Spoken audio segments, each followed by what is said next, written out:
In today's video, I'm going to teach you how to access blocked websites with Google Chrome.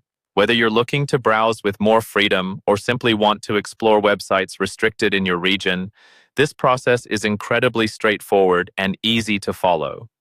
We'll guide you through the steps using a VPN extension, which not only helps you access blocked sites, but also enhances your online privacy. Let's get started by opening Google Chrome on your computer.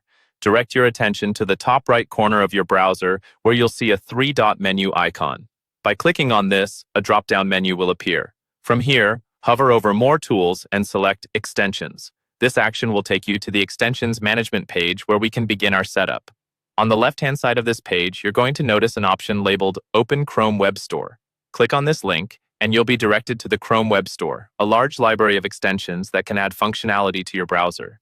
In the Web Store's search box, type in VPN. This search will bring up a list of available VPN extensions, such as Proton VPN, NordVPN, and Browsec VPN, among others. As you browse through these options, you'll want to select a VPN extension you trust. Once you've chosen one, click on it, and you'll see an option to Add to Chrome.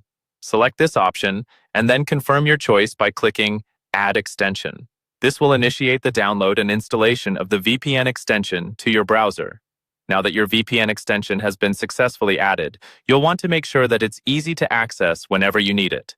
Look at the top corner of your Chrome browser once more, this time for a puzzle piece icon. Click on the puzzle piece, which opens the Extensions menu, and find your newly added VPN extension. You can pin it by clicking on the pin icon, ensuring that it will always be visible on your browser toolbar. With your VPN extension pinned and ready, go ahead and click on the VPN icon. This action will open the VPN interface. Most VPNs will allow you to choose from a variety of server locations across the globe. Select a server from a different country to mask your location and press the button to turn the VPN on. This process will encrypt your internet connection, bypassing any geographic restrictions or blocks on websites. And just like that, you're all set. You can now start browsing any previously blocked websites without a hitch. Remember, using a VPN doesn't just offer accessibility, but also adds a layer of security by keeping your online activities private. Enjoy exploring the internet with this newfound freedom, and if you found this video helpful, make sure to like and subscribe for more useful tips and tutorials.